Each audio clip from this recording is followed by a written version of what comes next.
हम अपनी निजी जिंदगी में इतने बिजी होते हैं कि अपने आसपास आए बदलावों पर शायद ही कभी गौर करते हैं। लेकिन चाहे हम गौर करें या न करें, लेकिन धरती खुद को तेजी से बदल रही है। जी हाँ, भले ही ये बदलाव आप अपनी आंखों से न देख पाएं, लेकिन ये बड़े स्तर पर हर रोज, हर घंटे, बल्कि हर मिनट लगातार हो रही हैं, बिना रुके। यहाँ तक कि जिसे हम कभी न बदलने वाला समझते हैं, वो भी हर रोज बदल रहा है, जैसे कि हमारे पांवों के नीचे की जमीन। धरती खुद को लगातार एक बड़े स्केल पर आगे बढ़ा रही है, जिसका हर कदम मानवता का भविष्य तय करेगा। आइए अपने सफर की शुरुआत करते हैं ज्वालामुखी से। इटली के वेस्ट कोस्ट में मौजूद स्ट्रोम्बोली आइलैंड रोज अपना रूप बदलता है। यहाँ के स्थानीय निवासी हर रोज एक नई नजारे के साथ जागते हैं। एक दिन यहाँ ढलानों पर लावा दिखाई देता है और अगले दिन वो गायब हो जाता है। इसकी गतिविधियों से ऐसा लगता है मानो ये आइलैंड समुद्र के ऊपर खुद को फैला रहा हो। स्ट्रोम्बोली में लगातार हो रहे विस्फोट यहाँ के निवासियों को परेशान जरूर कर सकते हैं, पर वैज्ञानिक फिर भी यहाँ आते हैं, ये जानते हुए कि यहाँ पर आना खतरनाक है। जियोलॉजिस्ट इस जगह पर ये स्टडी करने आते रहते हैं कि एक वोल्केनो आखिर क्या कर सकता है। जब वोल्केनो में विस्फोट होता है तो भारी मात्रा में लावा बाहर आता है। लावा धरती का विस्तार करने में एक अहम किरदार निभाता है, क्योंकि यही लावा आगे चलकर जमीन में बदलता है। मैग्मा, जो कि वोल्केनो के अंदर से निकलकर उसके सरफेस पर आकर लावा बनता है और फिर लावे से चट्टान में बदलता है, वही चट्टान आखिर में जाकर जमीन का रूप लेती है। स्ट्रोम्बोली का ये वोल्केनो पिछले 24 घंटे में इतना लावा बाहर फेंक चुका है जिससे 80 स्विमिंग पूल्स भर जाएं। दुनिया भर में ज्वालामुखी खुद के अंदर से तपते लावे को बाहर फेंककर रोज नई जमीन का निर्माण कर रहे हैं, और ऐसा करने में इन्हें लावे की अलग अलग तरह की सामग्री को इस्तेमाल में लाना होता है। लावा किस तरह का है, ये बात तय करती है कि उससे बनने वाली जमीन कैसी होगी। लावा मोटे तौर पर 2 तरह का होता है। इसमें मौजूद मिनरल की मात्रा इसके रूप को बदल देती है। जिस लावे में मिनरल कम होता है उसे हम सिलिका कहते हैं।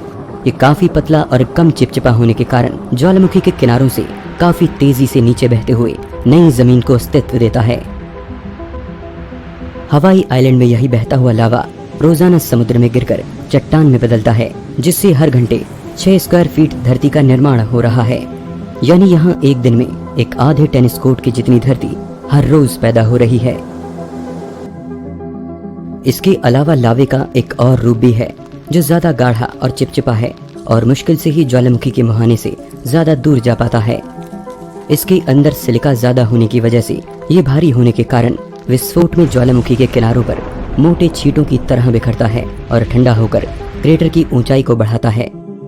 दुनिया में हजारों साल से लगातार जारी रहे विस्फोटों से ज्वालामुखी से निकलते इन लावे की छींटों ने ही इन्हें कोन जैसी शेप दी है। कभी कभी कुदरत कुछ ऐसा कर देती है जिस पर यकीन होना नामुमकिन सा हो जाता है। जी हाँ, पैसिफिक ओशन में टोंगा नाम के आइलैंड के पास एक ऐसा ही चमत्कार हुआ, जब 2014 में अचानक से एक ज्वालामुखी द्वीप धरती से फूटकर एक ही दिन में बाहर आ गया। ऐसे ही 1 दर्जन से ज्यादा ज्वालामुखी इस समय धरती पर एक्टिव हैं, जो तेजी से विशाल समुद्र के सीने पर नई धरती का निर्माण कर रहे हैं। इस समय जब हम बड़े आराम से बैठे हुए ये वीडियो देख रहे हैं, धरती खुद को एक बड़े स्तर पर बदल रही है, वो भी कुछ ही मिनटों के अंतर से। अगर बात करें 1 घंटे के अंतराल की, तो पिछले 1 घंटे में धरती पर मौजूद सभी ज्वालामुखी इतना लावा बाहर फेंक चुके हैं जिससे एक 200 मीटर ऊंचा आइलैंड बन सकता है, जिसमें 30 लाख क्यूबिक मीटर लावा होगा। करोड़ों सालों से ये ज्वालामुखी इसी तरह से धरती को नया रूप देते आए हैं। आज जिस जमीन पर हम चल रहे हैं वो कभी बहता हुआ लावा रही होगी। ऐसा नहीं है कि केवल ज्वालामुखी नई धरती का निर्माण करते चले आ रहे हैं, बल्कि एक ताकत ऐसी भी है जो रोज बनती इस नई धरती को तेजी से खत्म भी करती है। धरती पर बहता हुआ पानी का विशाल ढेर जमीन और चट्टानों से टकराकर उसे अपने साथ बहा ले जाता है। अगर ज्वालामुखी द्वारा नई धरती का निर्माण न होता तो आज धरती की ऊपरी सतह पर केवल और केवल पानी ही होता। हमारी धरती एक पानी से भरा प्लेनेट होती जिस पर जमीन का कहीं नामो निशान नहीं होता। यानी ज्वालामुखी ही वो कारण है जो हमें पानी के ऊपर जमीन पर बनाए रखता है। लेकिन ज्वालामुखी के अंदर हो रही इस हलचल का जिम्मेदार कौन है? वो कौन सी छिपी हुई ताकत है जो हजारों टन वजनी कठोर चट्टान को पिघलाकर उसे हवा में सैकड़ों फीट ऊंचा उछाल देने की सामर्थ्य रखती है?